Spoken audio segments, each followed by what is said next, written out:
Bago pa man makapag-react ang ginang, ay tinalikuran na sila. Nang malamig pa rin ang tingin na si Mr. Bentacourt, bakas na bakas sa gawin nitong pagiging dismayado sa naging kapalaran at desisyon ng kanilang anak na bunso. Nagpatiuna na itong pumasok sa loob ng mansyon na walang lingon sa mga nakatungangang anak. Natataranta namang sinundan siya kaagad ng ginang upang masinsinang kausapin matapos na lingunin na rin. Ang tahimik pa rin ng mga anak na nakatayo sa parking lot na para bang nagpapakiramdaman kung anong susunod na gagawing hakbang. Kanina pa gustong i-comfort at yakapin ng ginang ng mahigpit ang bunsong anak, ngunit hindi niya yon magawa. Ang kailangan niya munang pag-ukulan ng pansin ay ang kanyang asawa na alam niyang labis na nasasaktan sa nalaman niya. Sumunod kayo sa amin ng daddy niyo. Sa loob tayo mag-usap. Unawain niyo rin sanang reaksyon niya. Maging responsable tayo sa mga desisyon natin at huwag maging balat sibuyas. Ginusto natin to. Matuto tayong tanggapin ng kapalit. Habilin niya bago tuluyang tumalikod at ipagpatuloy ng pagpasok. Ang marinig iyon ay parang pinipiga na ang puso ni Nati. Sobrang close nilang mag-ina, ganun din ng ama, ngunit ng mga sandaling iyon, pakiramdam niya ay para bang ang tagal nilang hindi nagkita at ang awkward na sa pakiramdam niyang kausapin sila. Milya-milya ang naging pagitan nila sa nakalipas na 2 taon. Mariin na niyang kinagat ang labi upang huwag umiyak ng malakas. Nararamdaman niyang pamamasa ng bawat sulok ng mga mata. Hindi na siya bata para umiyak at mag-inarte upang makuha lang ang gusto na gawain niya dati sa mag-asawa. May karga na siyang sariling anak niya. Kung ano man ang masasakit na mga salitang sabihin nila, alam niyang deserve niya yon. Deserve niyang masermonan at pagalitan ng mga magulang nang dahil sa pagkakamali niyang iniisip niyang tama. Kaya mo yan, Nati. Ganyan talaga. Nagkamali ka kaya tanggapin mong magiging kapalit na parusa. Cold treatment?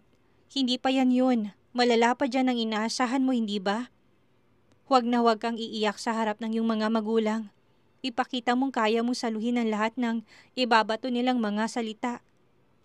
Ilang hakbang pa lang ang nagagawa ni Mrs. Bentacourt paalis nang matigilan siya at muling lumingon.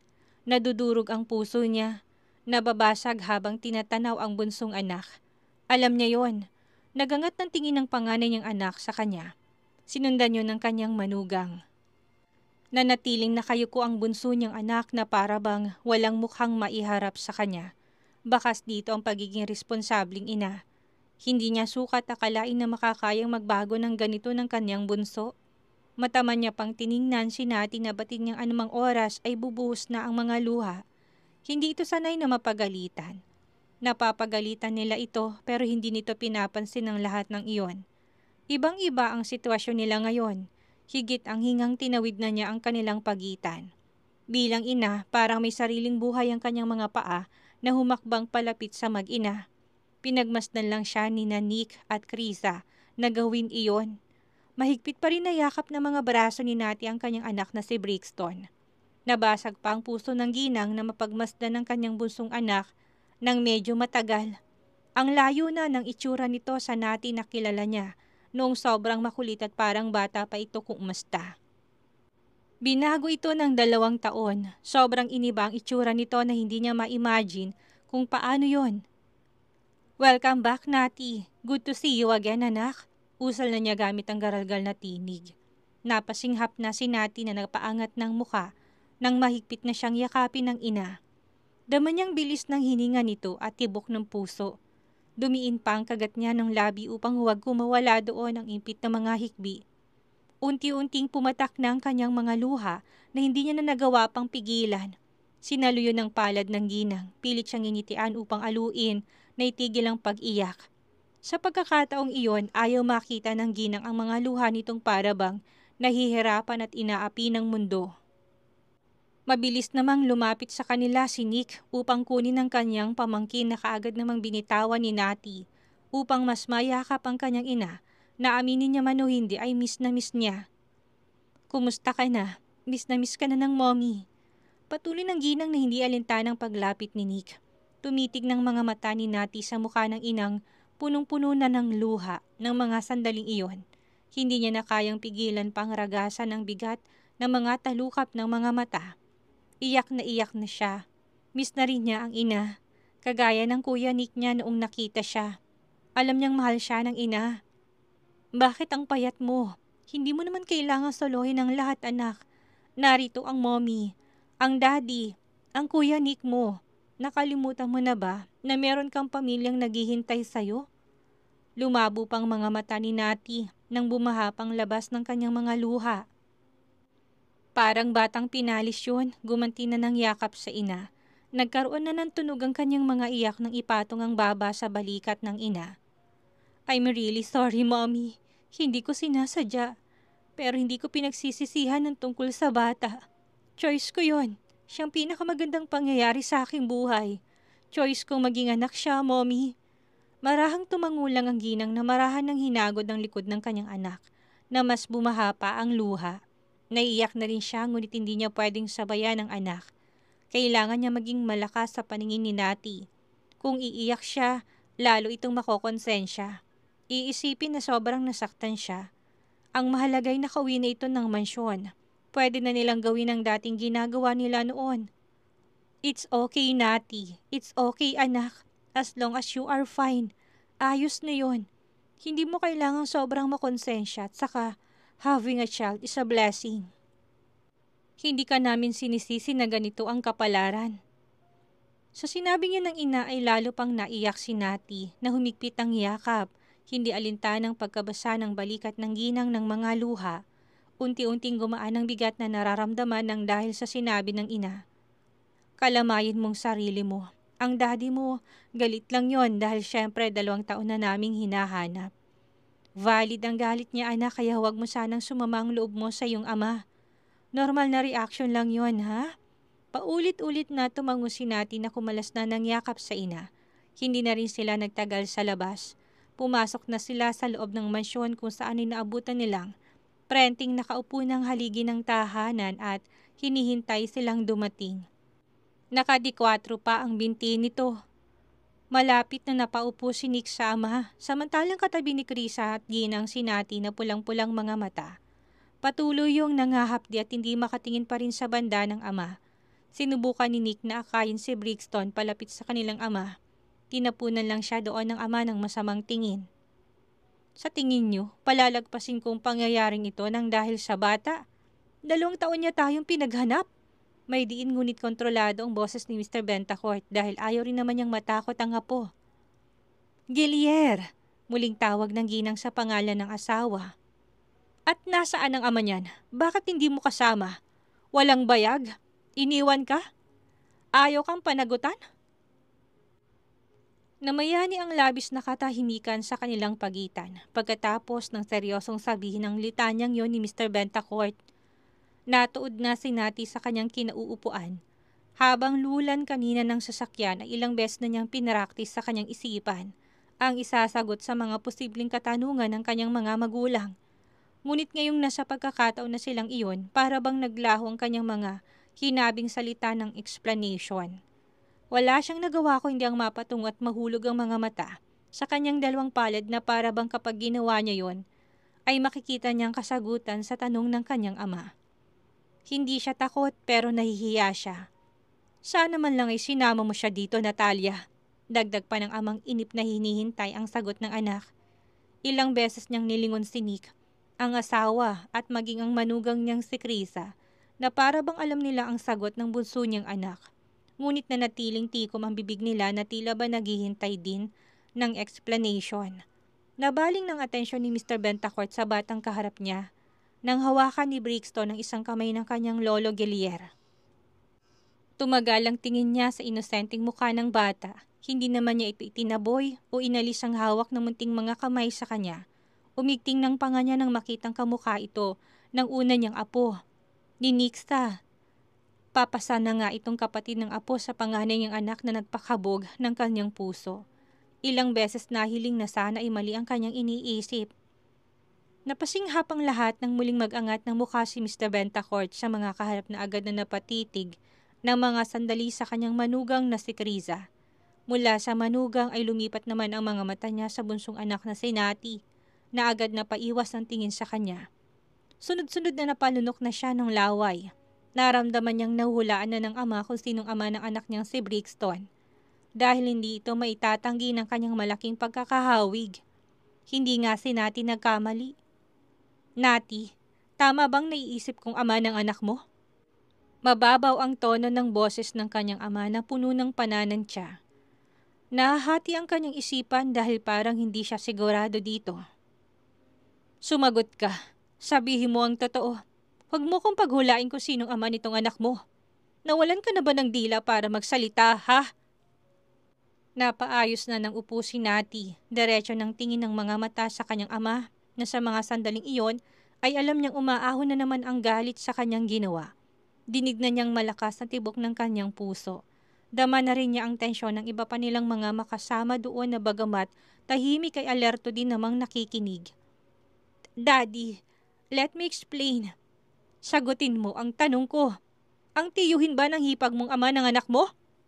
Malakas na umiyak si Brixton na nagulat sa ginawang magkapatid na ugat sa leeg na pagsigaw ni Mr. Bentacourt. Natatarantang napatayo na doon si Nati, Krisa at ang ginang. Ganun din si Nick, ngunit agad nang nakalapit ang kanilang ilaw ng tahanan at kinarga na ang pangalawang apo. Isinayaw-sayaw niya pa ito upang aluin sa malakas na pag-iyak. Pulang-pulang mga mata at humihikbing nilingon ni Brixton si Gilier at kapag dakay tumingin sa mukha ng kanyang lola. Hindi naglaon na hinahanap ng mga mata ng bata kung nasaan ang kanyang inang si Nati. Nakabado pa rin sa mga sandaling iyon, ngunit agad niya yung iwinaglit nang marinig ang iyak ng kanyang anak. Wala siyang dapat ni ikatakot. Kaya niyang mabuhay nang wala ang mga magulang. Nakaya niya na yun noon ng 2 taon. Gilier, sinabihan na kitang kumalma ka lang. Tingnan mo, pinaiyak mong apo natin. Gusto mo ba siyang magkaroon ng sakit sa puso? Saway pa ng ginang na pinalis ng luhang umaago sa pisngi ni Brixton, gamit ang kanyang palad. Tahan na apo, hindi natin bati ang lolo. Huwag mo na siyang pansinin. Titigil na yan. Alo pa ng ginang sa naguumalpas na katawan ng apo sa kanyang mahigpit na yakap. Pilit na inaabot ang kamay kay Nati. Walang imik na lumapit na si Nati at kinuhang anak sa ina nang hindi pa rin tumigil sa pag-iyak ang anak. Sinundan niyo ng tingin ni Mr. Bentacourt na unti-unting lumambot ang puso sa tanawing kanyang mga nakikita. Tahan na, Brixton. Nandito ng mommy. Kalmadong sambit ni Nati na kinuha ng anak mula sa kanyang ina. Parang malakas na buhos ng ulan na biglang humupa ang mga luha ng anak. Nang makarga na ito ni Nati at marahang haplusin ang likod nito, na puno ng pag-iingat at pagmamahal. Napatitig ang lahat ng naroon sa kanilang mag-ina. Hindi nakaligtas yun lalo na sa paningin ng kanilang padre de pamilya na sinimula ng hagurin ng tingin ng anak. Mula sa simple nitong kasuotan hanggang sa kung paano nito yakapin sa kanyang mga bisig ang anak. Habang nakatitig dito ang pakiramdam niya, ay parang nakatingin siya sa ibang katauhan ni Nati na noon niya lang nakita. Walang bakas ng spoiled brat at sisip batang si Natalia Bentacourt na makikita doon.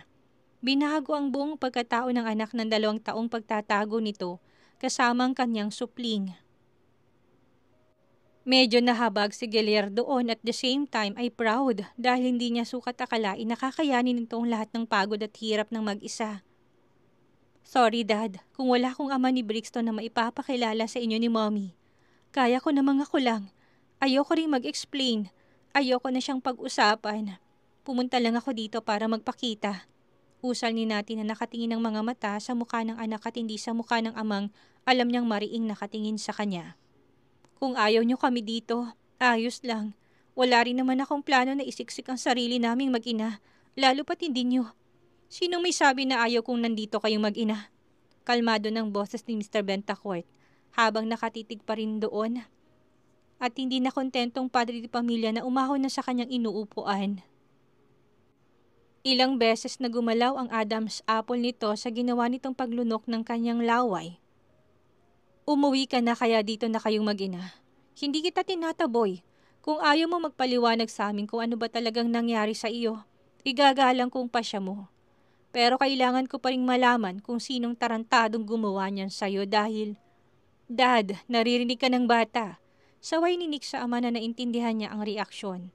Unti-unting lumuwang ang kamao ng padre de pamilya sa sinabi niya ng kanyang panganay. Just stay here, Nati. Tutulungan ka naming bumangon. Nandyan ang mommy mo para gabayan ka. Kukuha din tayo ng magiging yaya niya. Hindi pa huli ang lahat, Nati. Huwag kang magpakalugmok sa sulok. Napakurap-kurap na doon si Nati na hindi mapigilan na naman ang ragasa ng damdamin niya. Hindi siya bingi. Malinaw na narinig niyang sinabi ng kanilang ama. Hindi galit ang ama? Imposible yun. Malakas ang kutob niyang pakitang tao lang ito gaya ng kapatid niya. Malamang kapag napatunayan nito kung sinong ama ni Brixton, baka mas malala pang gawin ito sa gobernador kumpara sa ginawang pagsugod sa kanya sa Baguio ng kanyang kuya Nick. Narinig mo ang daddy, Nati. Singit na ng ginang na pilit kinukuha ang atensyon ni Nati na halatang naguguluhan pa rin kung bakit ganun na lang ang reaksyon ng ama na parang okay lang ang lahat. Ilang sandali pang pinagmasdan ni Nati ang mukha ng kanyang ama na nakatingin sa kanya ng mataman. Tinatansya kung ipinapakita ba nito sa kanya ay ang tunay nitong nararamdaman o nagbabalat kayo lang. Habang magkahinang ang kanilang mga mata ay napakaraming gustong ipaliwanag ni Nati sa ama. Kaya lang hindi niya magawang isatinig iyon. Tila ba merong puwersang pumipigil sa kanya. Naisip na rin ni Nati na hindi yun ang tamang panahon para doon. Kahit na gusto niyang magsalita, umuurong ang dila niya kapag gagawin na.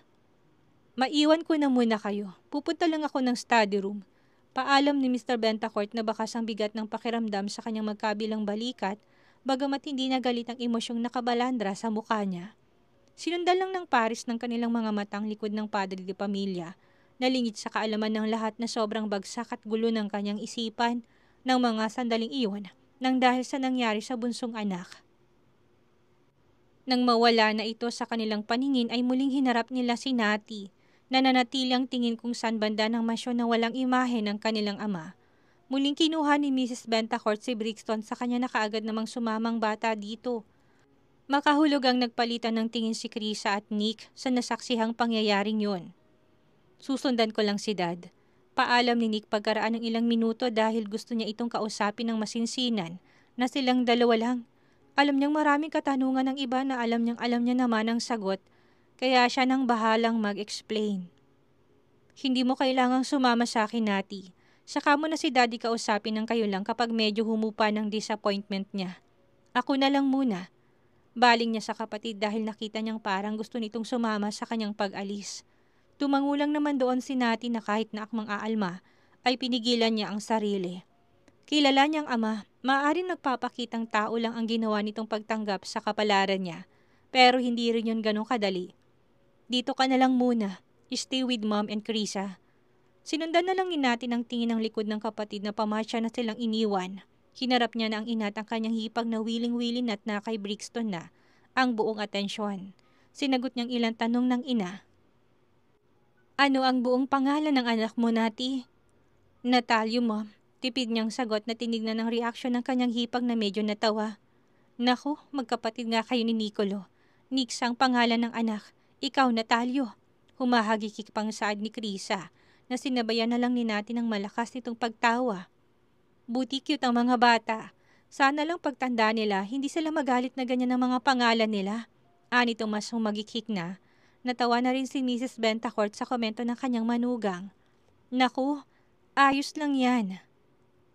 Ang mahalaga mga pogi at magandang aming mga apo. Manang-mana sa lolo at lola. Hindi na nagulat ng pagpasok ng study room ng ama si Nick na sinalubong siya ng makapal na usok ng sigarilyo. Kunot na kunot ang noo ng ama na alam ni Nick kung saan galing ang stress nitong nararamdaman. Maaaring ayos lang ang ipinapakita nito kanina, ngunit ngayong mag-isa na paniguradong bahang-baha ng mga katanungan niya. Walang imik na binuksan ni Nick ang bintana ng silid upang palabasin doon ang makapal na usok ng sigarilyo na kung hindi niya gagawin ay paniguradong iihitin sila ng ubo ng mag-ama. Sa halip na pagalitan niya rin ito ay hindi na lang niya ginawa ang bagay na yon. Konsiderasyon na lang sa mabigat nitong pinagdadaanan. Ganun pa man ay pahapyaw pa rin niyang pinuna ang gawin ng kanyang ama na alam niyang maintindihan din nito. Dad, bihira ka na manigarilyo nitong mga nakaraang taon na. Sinasabi mo ang dahilan ay para ito sa kalasugan ni Nixa. Bakit bumalik ka na naman ngayon? Hindi ka ba masaya na bumalik na si Nati? She is back safe and sound. May anak mang kasama at least. She is back. Saka malaki ang pinagbago niya. Hindi mo ba yun napansin sa kanya? Dapat lang na maging masaya ka. Tayo. Dahil sa 2 taong yun na alam nating mahirap ay kinaya niyang lahat. Matabang ang paningin sa panganay na anak na binitawan ni Mr. Bentacourt. Ang upos ng sigarilyo na nilagay niya sa ashtray matapos na patayin ng apoy. Isinandal na niya ang likod sa backrest ng swivel chair kung saan nakaupo. Bakit ako magiging masaya sa pagbabalik ng kapatid mo na may anak at walang maipakitang ama? Hindi niya kayang banggitin ang pangalan ng tarantadong lalaking yun. Anong kasaya-saya doon, Nick? Sabihin mo nga. Dismayado pa ring tanong ng ama. Oo, ligtas siyang nakauwi pero mas masakit sa akin bilang ama na ganyan ang sinapit niya. Pinalaki ko siya ng maayos at tama, hindi para lang buntisin ng kung sino at iwanan ng anak. Tingnan mo nga kapatid mo. Alam kong spoiled natin siya pero hindi pa siya natututo pagdating sa pagmamahal. Una kay Alex at ngayon naman ay may anak siya sa tiyuhin ng asawa mo. Hindi talaga nag-iisip ng matinuyang kapatid mo. Ang tanga niya. Ano bang gusto niyang gawin sa buhay niya? Ang mapariwara? Ang hirap niyang intindihin. Pinaupo ni Nick ang kanyang sarili sa kaharap nitong sofa. Dumikwatro habang hindi inaalis ang tingin sa ama. Dad, naiganti ko na siya physically. Pinuntahan ko siya sa Baguio kagabi at kakabalik ko lang din halos dito sa Manila kanina. Sa tingin ko, hindi rin niya kasalanan na nagkaroon sila ng anak ni Nati. Makinig sana tayo sa dalawang side ng kwento nila. Mahirap yung kay Nati lang ang alam natin tapos sa kanya wala tayong malay. Anong ibig mong sabihin, Nick? Kakampihan mong gobernador na yon dahil tiyuhin siya ng asawa mo? Muli pang tumaas ang tinig ng kanyang ama na halatang hindi nagustuhan ang sinabi ni Nick. Kapatid mo si Nati. Kapatid mo na naagrabyado. Sa kanilang dalawa ay siya yung mas naging dehado. Bakit sa kanya ka pumapanig?